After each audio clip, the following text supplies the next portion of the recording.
다음 두 번째는요, 게시판으로 넘어가 보겠습니다. 종목이 계속 올라오고 있습니다. 지금, 데보라 님도 오셨네요. 역시나 이 반도체 관련된 종목군들 많이 올라오고 있고요. 그리고 오랜만에 이 통신장비 쪽도 신청이 나오고 있습니다. 솔리마르 님도 오셨고, 그 가운데서 오늘 좀 많이 빠진 종목 점검을 해드릴게요. 걱정하고 계신 분들이 먼저니까 HLB 한번 보겠습니다. 다엘 님이 유튜브로 올려주셨는데, 이 종목이 잘 갔거든요. 잘 가다가 오늘 갑자기 특히나 또 전반적으로 제약바이오 오늘 소관이 많이 하셨을 테니까 짚어보겠습니다. 47,800원에 사셨대요. 비중이 20%입니다. HLB 오늘 많이 빠졌습니다. 그리고 오늘 오전보다 시간이 가면 갈수록 더 많이 하락을 해가지고요. 오늘 장에서만 12% 큰 폭의 하락으로 46,000원에서 거래를 마쳤습니다. HLB 오늘 나왔던 뉴스에 따르면은 지금 사실 나쁜 뉴스는 아니거든요. 그런데 과연 왜 이렇게 오늘 하락한 건지, 그리고 시청자님이 현재 약간의 손실 구간에 놓여 있는데 이럴 때는 어떻게 대응을 해야 될지 운영님 알려주세요. 예, HLB가 이제 유암치료제 리보세라믹이 있지 않습니까? 네. 계속 몇 년 전부터 좀 리보세라믹과 관련된 논란이 좀 있었죠. 논란이 있었다가 다시 또 임상에 대한 긍정적인 좀 데이터가 좀 나오면서 다시 기사 회생하고 있는 쪽인데. 위암 치료제 중에서 가장 핵심, 암 쪽에서 위암과 관련된 이 회사의, 신약 개발과 관련된 부분 자체가 어떻게 전개되느냐에 따라서 전체 제약 바이오 업종도 상당히 좀 영향을 좀 미치고 있다고 좀 볼 수가 있을 것 같은데, 최근에 약간 데이터 자체는 긍정적인 쪽으로 나오고 있는 쪽인데, 근데, 최근에 이제 헬릭스미스 같은 경우도, 부정적으로 나오면 주가가 이제 급락한 적이 있었지 않습니까? 어제 이제 그런 종목이 급락이 좀 나왔고, 근데 HLB는 아직까지는 다른 문제는 없어요. 다만 차트를 보시다시피 이제 주가가 긍정적 데이터에다가 또 최근에 이제 JP모건 헬스케어 컨퍼런스 분위기 좀 타면서 주가가 35,000원부터 해가지고 거의 55,000원까지 거의 60% 올랐어요. 60% 오른 거에 따른 오늘 약간 어떤 반작용이 나온 게 아닌가. 오늘 수급적으로 여기다가 오늘 대체적으로 보시게 되게 되면 전체로 코스닥 시장에서 외국 투자가들도 받았지만 제약바이오 같은 경우는 기관 투자가들의 매도 물량이 상당히 많았습니다.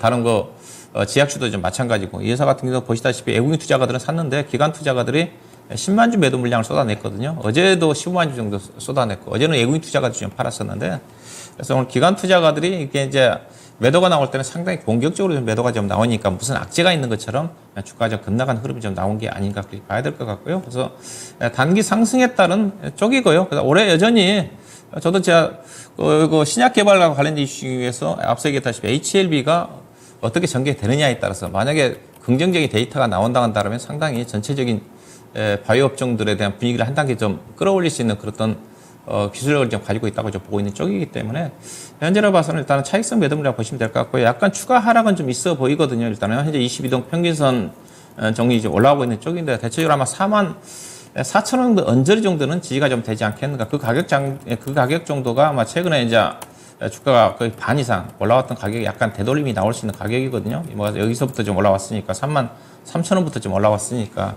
여기에서는 좀 지지가 좀 되면서 오늘 이제 워낙 차트가 흐름으로 봐서는 급락이 나왔기 때문에 어제 형성됐던 엊그제 형성됐던 54,000원대 언저리 고점 돌파는 좀 시간이 좀 필요하지 않겠는가. 매매 전략으로 본다 한다면 44,000원 정도는 지지가 충분히 될 것 같고요. 44,000원과 최근에 이제 고점이 형성됐던 54,000원 정도 좀 되는데 대체로 52,000원 정도 사이에서 워낙 지금 이격이 많이 벌어져 있거든요. 그래서 그 사이에서 등락 과정이 전개된 흐름으로 전개되지 않게 봐야 될 것 같고요. 우리 시청자님이 47,800원대 오늘 접근하신 것 같은데 20% 정도 비중 자체는 그렇게 크지는 않은 것 같습니다. 일단은 보유 전략 좀 제시해 드리고 싶고 44,000원과 52,000원 사이에 등락 대응이 좀 필요하다. 그런 관점에서만 트레이딩 관점에서 접근한 전략이 좀 필요하지 않겠나 그렇게 봐야 될 것 같습니다. 오늘 전반적으로 제약바이오 낙폭이 좀 깊었잖아요. 예. 그러면 단기에 많이 오른 이런 제약바이오 종목군들은 소화를 하고 나서 중장기적으로는 더 갈 수 있다 이렇게 보세요? 근데 제약바이오 종목도 최근에 올랐던 것 자체가 차별적이거든요.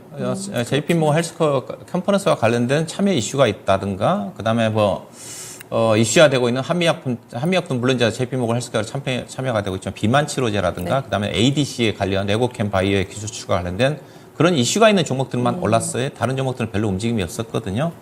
그래서 일단은 앞으로도 그런 쪽이라고 좀 봅니다. 올해 시장 이슈 자체가 비만 치료제 여전히 이슈화될 것 같고, 그다음에 ADC 기술 관련 부분, 그다음에 알츠하이머라든가 그런 또 기술력을 가지고 있는 회사 중에서 상반기 정도는 여전히 고금리 상황이기 때문에 재무 내용이 안 좋은 종목들은 좀 시장에서 좀 여전히 소외를 좀 받을 것 같고 그들 관련 종목들 중심의 흐름인데 전체적인 시장 흐름 자체가 코스닥 시장이니까 코스닥 시장에서는 제약바이오와 그다음에 2차 전지 간의 대체 관계입니다. 오늘 제약바이오가 오늘 급락이 나오니까 오늘 2차 전지 종목들이 올라오거든요. 네. 그러면 이렇게 생각을 하셔야 됩니다. 제약바이오 갖고 계신 분들은 그럼 오늘 2차 전지가 올라왔으니까 제약바이오가 오늘 많이 떨어져가지고 아직 다시 바뀌는 게 아니냐?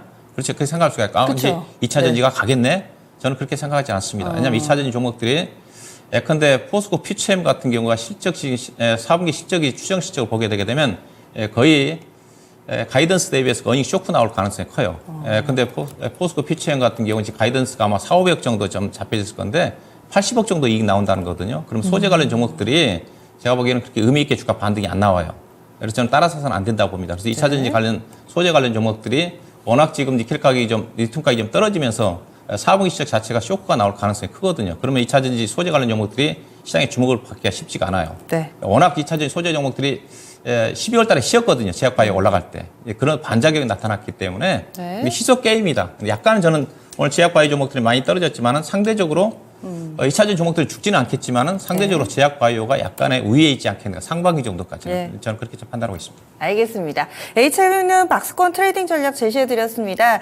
지금은 단기적으로는 조금 더 매물 소화하고 가는 과정이 필요하기 때문에 44,000원 하단으로 보고 있고요. 상단은 52,000원 정도. 그래서 매수하신 가격 위아래로 크게 열려 있지는 않습니다. 당분간은 좀 시세 예의주시해 보시면서 잘 대응해 보시죠.